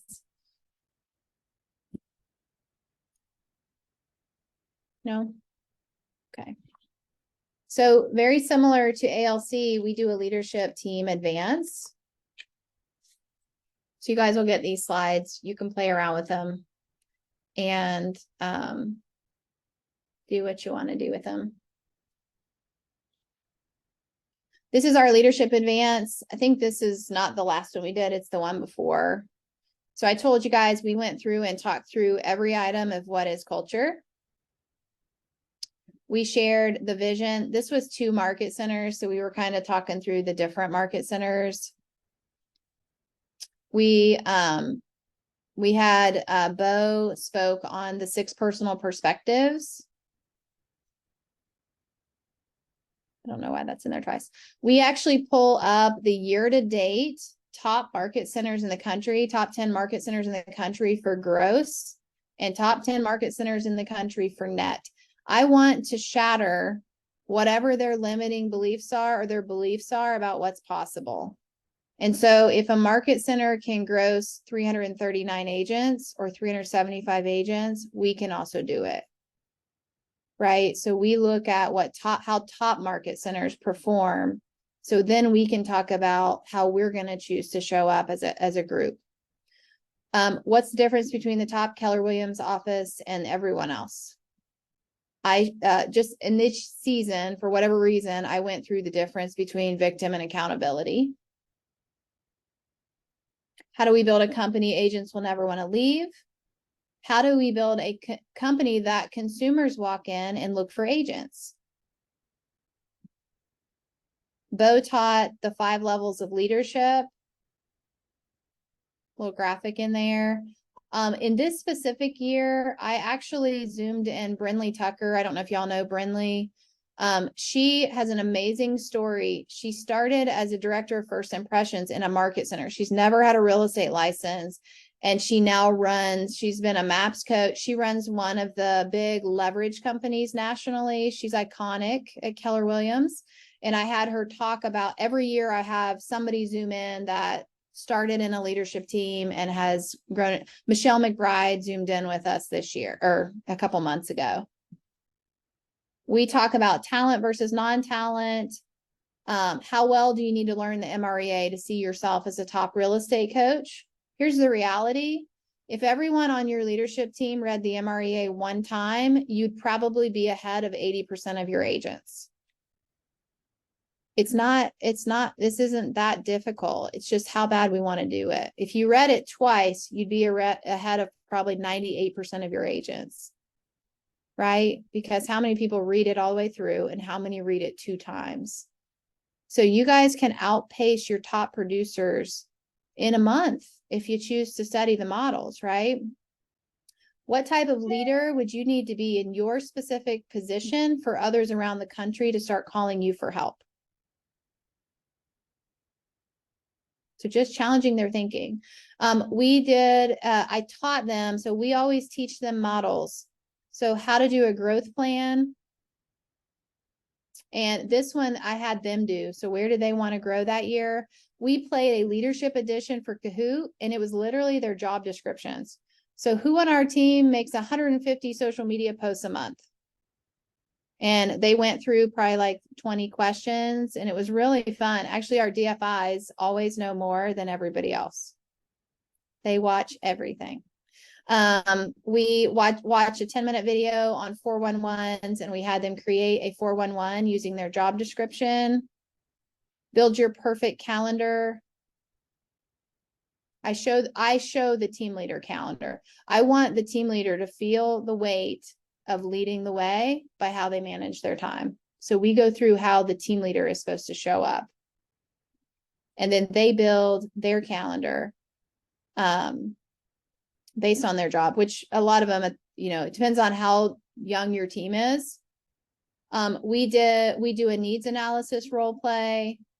We teach the economic model. This was a Q4 one, so we did some end of the year goals and gaps. Each market center kind of picked their number and what they wanted to accomplish.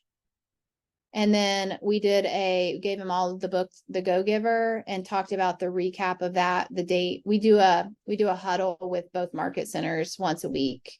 And then we did the old bold exercise with the cups. I think it's from Bold. We filled cups with water and we went around and we let them share gratitude with each other. And they absolutely love that. So just a fun little team building exercise to give you guys. I would recommend doing these best practices probably once a quarter. We do them about twice a year. I'd love to do them once a quarter. But we take half a day-ish, probably 3/4 of a day to spend a time as a leadership group. And then we'll generally go out for dinner or have dinner at somebody's house or just hang out for a couple hours.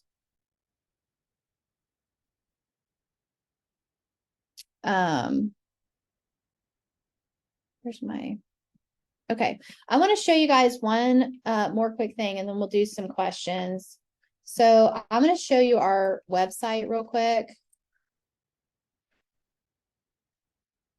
So market centers do lots of different things. I've seen market centers with mobile apps, custom mobile apps. I've seen market centers with beautiful websites. Ours is kwcommonwealth.com. You guys can go check it out. This is a Scott Leroy hosted website. So if you have Scott Leroy Marketing as a service, they have a website already available to you. It's free of charge. And you can go in and customize it. My cyberbacker has done a really great job of helping with this. So this is like a video that we shot about our company. There's links everywhere. Our agents can do earnest money deposits through Payload here. Payload, by the way, if you guys are using Earnest, anybody using Earnest for deposits? Okay. If you're in a state where the market center holds the earnest money, Earnest is a big one. Payload is a profit sharing company. So they charge $12 for direct ACH deposits. The market center keeps $5 of each deposit. Earnest charges $18 and we get none of it. So we disabled Earnest. We use Payload and it's a little residual income stream for us. And then this is our in-house title company. They can click right here and do a title order. Our in-house title company pays at the table.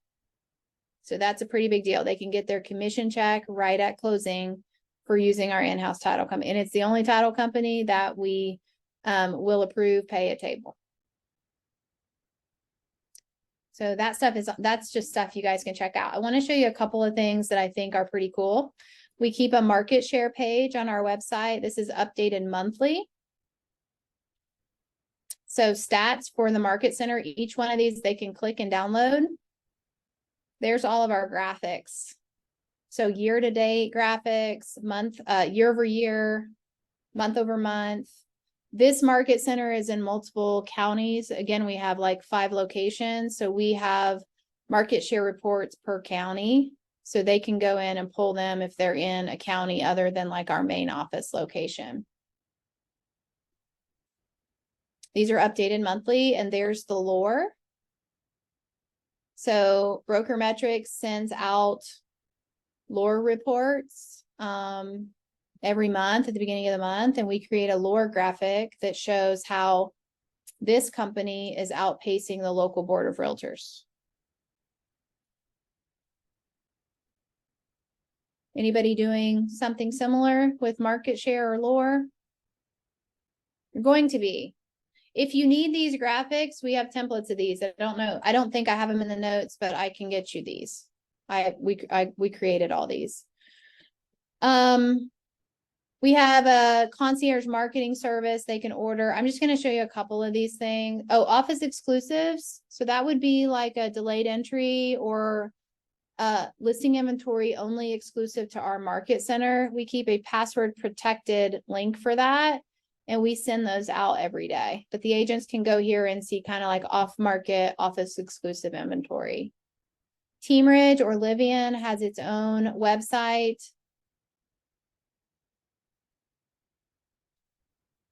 So that's just a way for us to easily share our Teamridge model. Also PC coaching, they're integrated for us. We've got a couple different levels, but that's what that looks like. And then if they want to, Ignite in 36-12-3. So Ignite, you guys, we have, it's always so much fun to launch Ignite. We have gone back to Ignite. We always teach it once a quarter. We do have a graduation, and we set expectations that everybody attends and should graduate from Ignite. What we've done to help us is we have created a page that has all of the Ignite materials on a website page. So they can purchase the book that we get from KW for $35, or they can choose to go to our website and download and print their own materials. So these are all the Ignite sessions. These are PDFs, by the way. So if I click it, if I click download, it'll download. That's that session, right? Also, of course, you guys probably know 36-12-3 is like Ignite level 2, how to sell 36 transactions, 12 months a year, working 3 hours a day. So that is 11 sessions. And we also teach that. And we have all of the 36-12-3 materials posted here as well.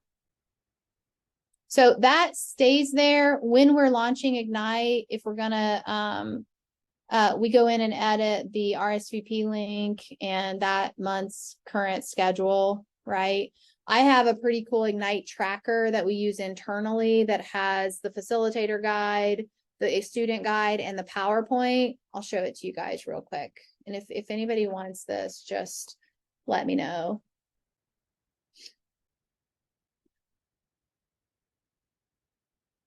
So we're doing something different this quarter. I'm going to go down here. So this is Ignite. What we do is we basically put in the day of the week, the date. The instructors are all empty. This has the facilitator guide, participant guide, and the PowerPoint. And we send this out initially when we're looking for instructors. We send it out to our leadership, investors, ALC, and then anybody else that would be qualified to teach Ignite and actually will follow the material. We're kind of selective on who can teach. But this has Ignite in it. It has 36-12-3, all the resources in it. And then we've kind of split the two up for the last quarter of the year. We're spreading out Ignite 36-12-3 for a quarter. So that's all in here. So if anybody wants that, I'm happy to send it. The other thing we do, we're launching Bold in both of our market centers. So we just created a Bold page that has the first steps link, the video. I feel like with Bold, there's links everywhere. So we just put it all in one place. And we send them, we want them to go to our website for everything. So they go here, there's a video about Bold. Click here to sign up for first steps. Click here to sign up for full Bold. There's a little bit about our coach. There's some Bold laws. When they sign up, we have a whole tracker for Bold, but when they sign up for full Bold, we do Facebook posts and we like print those and put them in the market center. So that's kind of cool.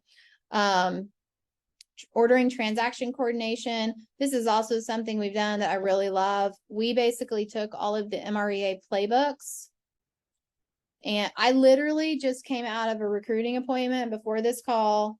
I'm pretty sure my team leader grabbed her and was signing her when I walked in here.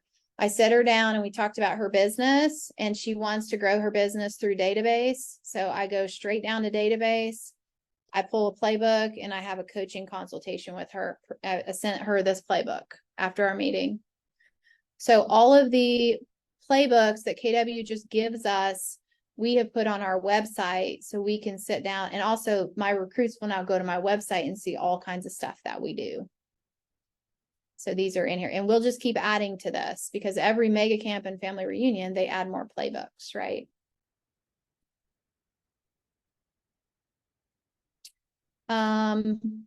Our training calendar is here, it's live. And we share this out. We share this to other people. It's always here, easy to access on the website. We also keep our office logos on here. So this is one that agents are always like, where do I find the logos? All of the office logos are here in a PNG file format. They can go in and just click on it and download the logos. Yes, Sarah. Are all of these things accessible to anybody who goes to this website, or do they have to get some sort of a login?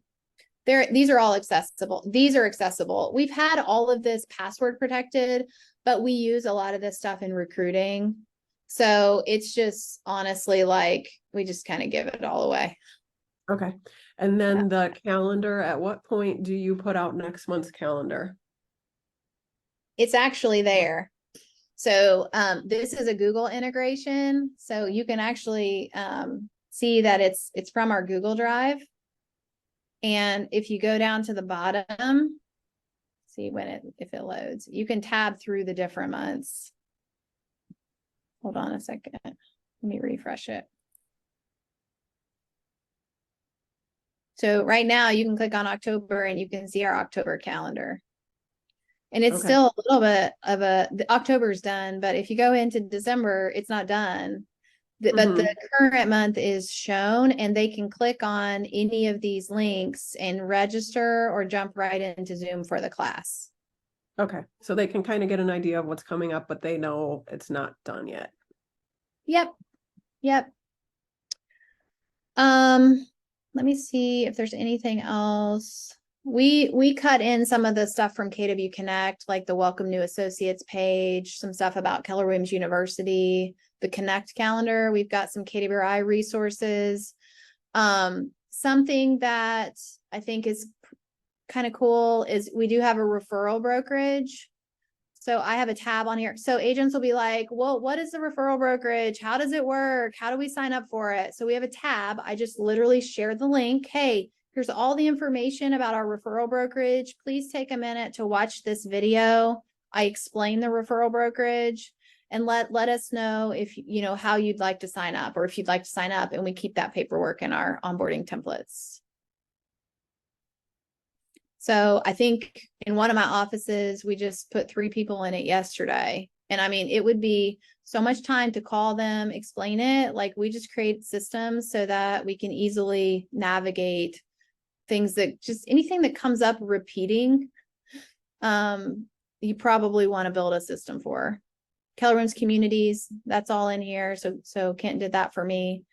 Yeah, so just wanted to show you guys a little bit about what we're doing on our website, so you guys had a good idea of things that you could do.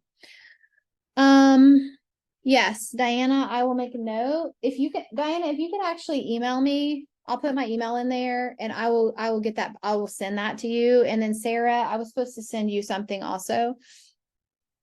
I can't remember what it was, but I have your name written down.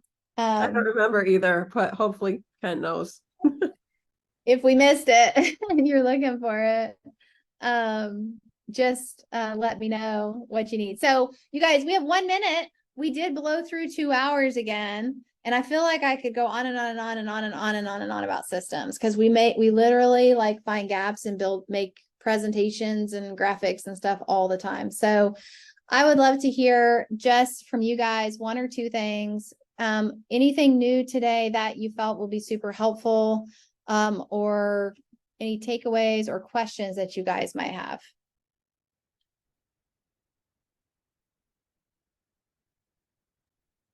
I have a ton of notes. This was really, really helpful. I love all your systems. And I would love the Ignite info too. If you could email that. Which one? The spreadsheet with the link. Oh, would be okay. great. Send me an email and I will send you a link to that. Actually, I need to get you guys to leave me a review. That would be really bad if I didn't do that. Yes, I will send you that. And if anybody needs a bold tracker, we've got a pretty cool system for launching bold. And I am happy to share that as well if you need a bold tracker. You guys are going to get all of today's stuff. Please just do me a favor. I have a survey link in here and we put those on my website just about, oh, there's a website link for us. So we put the survey kind of responses on there. KWRI is always looking for great systems and things that are helping. So if you ever see something out there that you know that we can cover, please let me know. I'm pretty passionate about systems, and that it's really what I coach to. I coach team leaders, OPs, and a couple other leadership positions, but primarily we focus on systems. So yes, Trisha, I will get you the Ignite in 36-12-3 tracker. Okay, one or two more big takeaways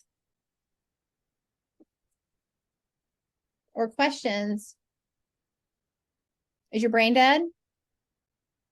No, I'm going to send you an email also because I'd like that tracker for Bold and the 36-12-3 as well. So we can have the AFR office, something that we can use. I'm going to bounce it off the rest of the leadership.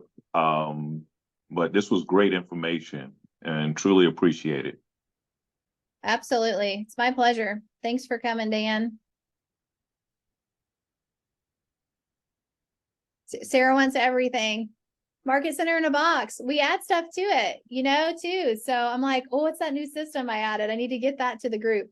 So we will teach this class again. I believe we have it scheduled. Kent, if you can put the Eventbrite link in the chat, or if we have it, we'll be teaching this class again in January, probably middle of January. It'll be very similar, 2 days. If you guys know anyone that would benefit from it, or if you want to go do a shout out about a system, they don't let me go in and promote my classes in the team leader group. So most of this happens word of mouth. But I appreciate y'all being here. If you need anything at all, just reach out to me. We'll share anything that we have to help y'all. So, and I look forward to meeting you in person, probably family reunion, right? Okay. Yes. Thank you guys. Appreciate you being here. Thank you so much. Thank you. Enjoy And the rest of your Bo- day. Thank And you. Bo is teaching our Bold class coming up in October. Oh in yeah, I see Green Green Bay.